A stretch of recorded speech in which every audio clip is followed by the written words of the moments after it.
I think when you're in a result-based environment, that can hijack your focus. So what I'd like to do is I'd like to kick things off with Sue. And Sue, I'd like you to just talk about the second place trophy. Awesome. That's great. It's always fun to talk about the second place trophy. Actually, it was, I believe technically it was worse than that. It was a consolation trophy. But I was at a point in my career where when you have success and you build this, you insulate yourself and you're able to do and get things done. And we were defending, we go out to Hawaii, and Hawaii's a first-year program, first-year tournament, and Big Bad UCLA comes in there. And long story short, I don't have my backup pitcher warmed up, and I got caught looking in the other dugout. I saw who we were playing and thought we could just go with our number one. And we ended up losing the game, and I was at a point in my career where I was so disgusted with just everything about how I prepared them, how we played, and when they gave me the trophy, I just threw it in the trash. And when I go and I present across the country, I always put that picture up to remind me that that's how off the rails I was. And that hit the wire. Well, what happened was, and for those of you that are coaching Olympic sports, we're on the back page, even if, we're on the back page, we have to win a championship even to get in the newspaper. And what happened, unbeknownst to me, was it got to the local media in Honolulu. And if you don't know what happens to your life when a local story goes onto the wires, and that means it has the opportunity to go into every small town across the country. They can pick it off the wire and put it in their newspaper. And so I got a call from one of my alumni that were coaching in Wisconsin. And so she's like, "Coach, are you all right?" I'm like, "Yeah, I'm good." I had already forgotten about it. And she says, "You're in my local paper." And it stopped me. And it's a whole nother clinic to talk about my life and what happened then, but literally it went all over the country. And I'm not embellishing. You can literally just type in Sue Enquist trophy trash and it's all there. And talk about that, because even now in airports, that's following. Well, it's the reason we're talking about this is someone out there has experienced success, and you're experiencing that you can cut corners. And I hope you can remember my story, that in all of the success that I've had, that is the one story that stays with me, and that's my greatest regret, is to be bigger than the game. And so even to this day, I'll be going through the airport. I was telling Brett this story before. That you go through the airport and there's a dad, you can see we're making eye contact. He has 2 daughters and here he comes, and your ego, you're like, "Oh, they're probably gonna come talking about UCLA." He's like, "Coach Enquist, right?" I'm like, "Yeah." He's like, "I remember you threw away the trophy." Right? It's kind of a bummer. So there's my story. Hi, nice to meet you. Well, and talk about, how does it get to that point for you? It gets to the point where when you don't have the focus on the right stuff and you're fixated on winning, I'm very competitive. That's people that do bad things, you always say I'm really competitive. So let's just call it as we see it. Like, stop doing that. That's an excuse, right, that I just did. But it goes off the rails, and if you're not in check, you can see what happens. And so it really was for me an opportunity to turn from driving to get a W and just making it all about the X's and O's and trying to figure out, what am I doing every day to make these people better people and not just necessarily getting the W. So for me, that was a turning point. And the job can be consuming. Anson, you shared a great story with me. Yeah, one day I'm a relatively young coach. I'm working late at night. It's in Carmichael Auditorium, the building where Michael Jordan played his final basketball game, and the AD was also working late, and he comes into my office and he's furious with me, and I'm wondering, why he's going off the rails, and he says, "You gotta go home, you gotta go home." It's about 9 p.m. and I'm thinking, what's this guy saying? I mean, I'm in here every night until about 9 or 9:30. He says, "You are one of the few coaches in my department that isn't divorced, and I need you to go home and take care of your family." And I was thinking, this is incredible. This guy actually cares enough about me where he wants me to go home to preserve my family. I just thought that was extraordinary. But I was also thinking, well, you haven't given me much of a budget. The stadium I play in was built in 1935. And so I'm wondering, how you expect me to compete if I'm not going to try to outwork everyone. So I was sitting there, with mixed emotions as to what to do, because for me to compete at the level I wanted to compete at, I had to be in there until 9 at night. And this was also during the stretch where I wasn't just coaching the women at North Carolina, I was coaching the men. So there was also a stretch in there when I was coaching the men and the women and the U.S. full women's national team. And so is there enough time in the day to achieve what you want? And of course, the first thing you sacrifice is family. So I thought that was a great statement from my boss. And it just shows how winning can affect the personal life. And it's interesting because it is consuming. And I was talking with a high-level football coach, and I gave him this dilemma. I said, which would you rather have? A great year of marriage or a championship? And he started chuckling because he's like, I know what I should say. I'm just telling you, though. Right? If I'm having a bad season, my marriage isn't good. Right? And winning does pay. Winning, it absolutely pays. And so, Manny, I'm going to throw it over to you. Can you talk about the bonus structure and how you're compensated? Well, from the top down, we're asked to compete for championships, right? In the SEC, we get a 10% bonus. Your salary, 10% of your salary for winning a conference championship every year. And then if you make the final 16, NCAA tournament final 16 site, you get an additional 10% for making the round of 16. If you win around there, you get 12%. So you're in the quarterfinals, you're getting 12% of your salary. If you make it to the Final Four, you get 15. If you win one more round and you play for a national championship and you lose, you get 20% of your base salary. If you win the national championship, you get 30% of your salary.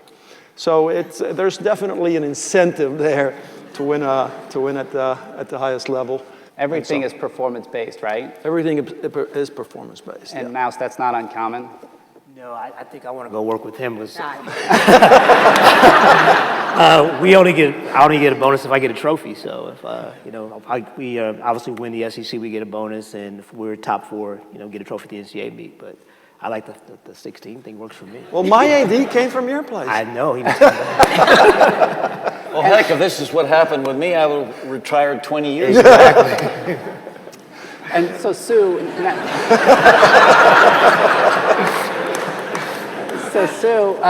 some of the audience might not be in college coaching. You spend a lot of time in the youth space. Can you talk about the currency in the youth space? Well, when I think about people out there that are in rec ball, or you're a travel ball coach, club ball, you're doing training lessons and all those kinds of things. I know what you fight is the currency of winning. So winning is the currency, and what comes with that is ego. And so that's a real tough thing, because if you're not winning and you're not getting the best players, you're not going to be able to say, I am a platform to have student athletes go to college. And this is where a stopping opportunity like this allows all of you to recalibrate, because here's the honest truth. 99% of you, you're not winning the national championship. I mean, I know it's super negative, and I'm sorry, Brett, because it's supposed to be warm and fuzzy, but 99% of you are not going to win a championship. So this is an opportunity to go, yeah, I'm probably not that 1%, so how do I want to be remembered? And maybe this can be a launching pad for you to say, I'm creating my new currency is going to be, I develop people, and I'm really, really good at it. And this is the national championship I created. She's a doctor now, and he's a lawyer now. And I think that's when we do that, we get to that point where we're arguing on YouTube about the principles of unselfishness may be more important than grit. We've cracked the code. Yeah, it's interesting. And Mouse, can you kind of talk about, we look at, you had a great lesson, because it's very easy to get your focus hijacked. And you learned a great lesson when you were in high school? Yes. I went to work at McDonald's, and while from the outside I'm gonna work at the counter. I'm gonna be like the manager, stand over in the corner. And so when I get there, I'm mopping the floors. And some of my buddies were working there also, so they start complaining, and so I chime in. And my dad hears me on the phone, one of my buddies complaining. He takes the phone out of my hand. He goes, if you don't like working there, then quit. Because they hired you to do a job, do the job you were hired to do. And I took that lesson with me throughout the rest of my life, and that's what I do now. And that was it. And talk about how that applies to your current situation. Same thing. We talk about pressure and doing the job. The job is what it is. I knew what it was when I took the job. And so my charge is every day to just go in there and do my job and not let all the outside influence and stuff affect who I am. And I think that's what gets people in trouble sometimes. They try to outperform or outdo the situation. You know the job you're taking when you take it. So just go in there and bust your butt every day and you'll be fine. And going with that, the job you took, Manny, you replaced a legend. I did. The winningest coach in the history of collegiate tennis at the time. He said, when I turn it over to you, I'm not going to look over your shoulder. He did not come to a single practice or even a match for 2 years. He didn't want me to feel that shadow, and that was tremendous. But he also said, but I'm here if you need me. And I did visit with him a couple times every year when I had a trouble, when I got stumped. Well, it's really interesting. Here's an interesting fact about Manny. Manny lost his first 5 national championships. And that didn't affect you. I never thought we were failing by reaching the championship match and losing. We got beat by great teams. And it's funny because on the 6th championship try, we probably had our worst team ever. We were seated 10th. Nobody even saw it coming. And it was our most united team. It was a high-character team. They just went out there and survived and advanced. And nobody expected it that particular year. And one more thing about Manny, I was talking to him, and I asked him if he could ever identify with this thought, that the more you do, the more people focus on what you haven't done as opposed to what you have. And Manny, you've been in 17 Final Fours. And for coaches, you sort of light the fire that burns you. In other words, the more success you have, the more people expect that. And Anson, that probably hits home with you. How does that thought resonate in your mind? Well, a part of my responsibility every season is to protect the players against the tradition of the program. And so we're always trying to manage that because I don't want these kids to play with enormous stress the whole time.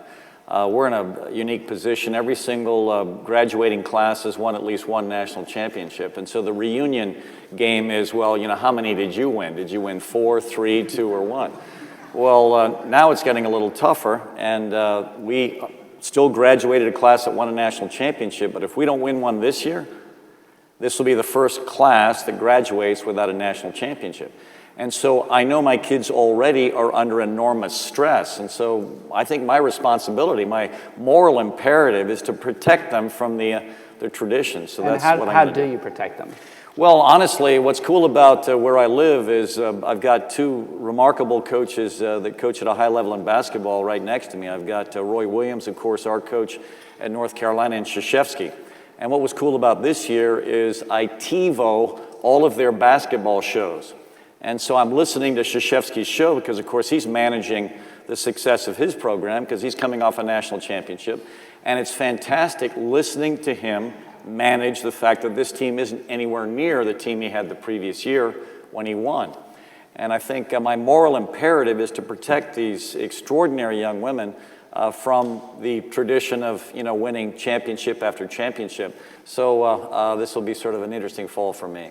And Mouse has an excellent tool that resonates with players that I think helps. So maybe you can share that tool, and then after you share it, maybe we can talk about how that applies to coaches. Well, we have what we call the F it button. And it's a big Florida F that we wear it on our shirts. And what we do, if you'll see my kids, they'll be pushing the button on their chest, and that's their way of saying, F it, we're going to get it done. We're going to find a way. We're telling that voice in the back of our heads, basically to shut the hell up. We don't want to hear you today. So. and I'm just telling you, we've used it with a couple of teams that I work with, and it's unbelievable how that resonates with players. In fact, Becky Burley, one of her better players, missed a PK when they were playing the #1 team in the country. And the whole bench started yelling, "Press the button." And it helped reset her. And so, Mouse, I'm going to throw that back to you. How can that button help you as coach, help us as coaches? Well, I think it's the same concept. It's, we all have those voices. Am I making the right decision, whether it be recruiting or training or a game time decision? And so, as a coach, you have to push the button also. You have to follow your instincts. You have to follow your gut sometimes. And it goes back to what we talked about before. F it, we're going to get it done. There you have it. So that button is a good tool, and I want to thank everyone for sharing. I think that's a great way to think about the job and have an awareness that you are in a result-based environment, but all that stuff that comes with it doesn't matter. Really, the focus should be on the team and getting better every day.